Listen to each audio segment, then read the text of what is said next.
Show. I'm old. Mears. 4-0 in the video picks last week. And I went 13-3 overall. I went for every home run there was to get back in the game. I struck out. Pretty much game over. We got 6 weeks left to go and I'm down 10. Yeah, but I give you credit because there was ballsy picks. You went out on a limb. Some of them at halftime looked like they might actually happen. Unfortunately, some of them looked like they wouldn't because I picked Buffalo and it was 35-7 at halftime. I won that one. The Houston game disappointing. Yeah. I think that was the one that really broke my spirits. Richard Hartman, 13-3 last week, hit the tiebreaker on the number to be our weekly champion. Yes, he beat out two other gentlemen. One had 46 points, one had 48. Richard Hartman had 49. Hit it right on the number. Congratulations. Get us your information. You'll email him. I already did, actually. He should already have the email. And we'll get you out a shirt. This week, we're doing 4 games, as we always do on Mole Mears. And guess what? These 4 games are actually 4 teams with really good records. What's crazy is all 4 of these games, the teams playing each other have identical records. That is crazy. I did not realize I just realized it looking at them. We're here in Chicago because we're following around the Eagles. Yes. Philadelphia coming in to play the Bears, 7-3, 7-3. Philadelphia coming off a couple good weeks. I didn't think they played very well last week, as well as they did the week before. Hard to. Oh, yeah, but I really felt like they could have destroyed the Giants last week, but they kind of let them back into it and won. Chicago, I think, is a gaudy 7-3. Who do you think's going to win? I like Philly in this game, obviously. I mean, they're playing well. Vic is playing well, although New York did kind of put out a blueprint for how you can contain Vic. Not necessarily stop him. He still had a rushing touchdown through for 250 yards. But they contained him very well, making him rush to roll out of the pocket to the right instead of the left. I think Chicago is going to see that, try to do the same thing. I don't think they're as fast on D as New York is. I don't think they're going to have as much success. And then the Eagles' defense is going to shut down Cutler and have him throw 3 picks. So give me the Eagles. All right, that's a lot of talking about, a lot of strategies. What happened was Vic ran for a touchdown and threw for 2. It's not his fault his guys can't catch. That's where I'm saying they didn't play as well as they could have. I got Philadelphia in this game. I think Chicago's 6-4 still because they still have lost to Detroit the first game. I don't know where 7-3 comes from because I haven't been paying attention, but I don't think they're a 7-3 team compared to the other 7-3 teams, which you were wrong in the opening. Exactly. Wrong in the opening Completely wrong. Green Bay and Atlanta is our next game, and Atlanta's 8-2, Green Bay's 7-3. I keep thinking that Atlanta 7-3 because of that game that they almost lost. That's a made-up game. But you do your analogy and see who's containing who with left and right.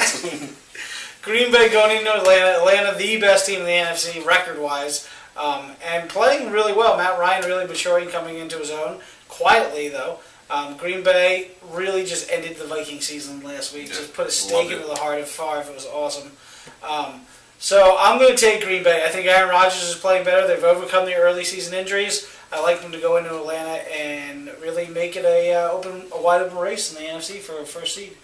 I think you got Philadelphia, Green Bay, and Atlanta right now really going at it for that number 1 seed. I think Philadelphia, looking at it, probably has the easiest road the way they're playing and who they have, especially being in the NFC East. Green Bay, I think, is going to beat Atlanta because I'm still not buying into Atlanta, even though they played Pittsburgh tight on the road and they could be 9-1. And they're in probably the toughest division with Tampa Bay and New Orleans. I don't know what it is about them I'm not buying. I'm probably completely wrong and might get some comments that I'm stupid on it. We'll see after this week. I'm going to go with Green Bay and agree with you. Tampa Bay at Baltimore, 7-3, 7-3. How is Tampa Bay 7-3?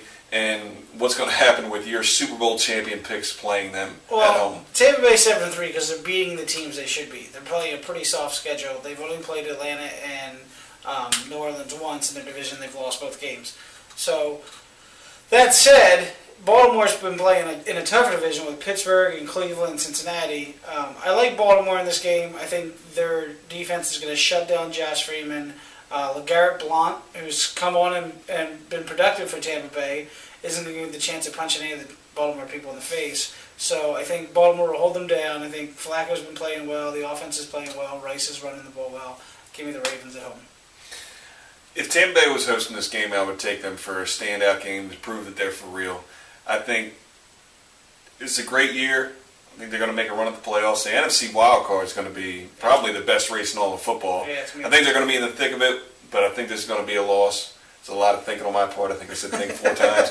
But that's what I believe. I believe Baltimore's going to win. Jacksonville sneaking tied for first with Indianapolis at 6-4, playing the New York Giants, who are on just a downward spiral.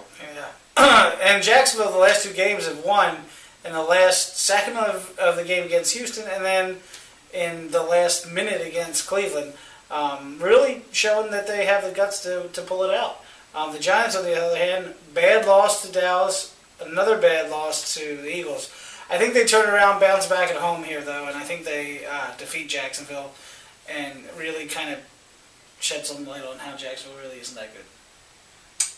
Well, I think on the heels of Eli Manning and Peyton Manning setting a record for brothers for interceptions for a week at like 18, I think the Giants need to just realize that they're not that good. As the season goes on, historically, they get worse. Tom Coughlin, it's time to go into a retirement home and get really pissed over a shuffleboard game because I'm tired of your red face on the sideline bitching and looking like a fucking pussy. I said it last year, I'll say it again this year. Every time a call goes against them, it's like the trainer has to come over and change his diaper because he just pooped. Jacksonville big in this one. This is the end of the Giants season. Eagles will get to 10-3. They're going to run away with the East, and I think they're going to get the first seed in the NFC. Calling that now as a recovery to my poor season. I'm not going to call that, but I can only hope that is true.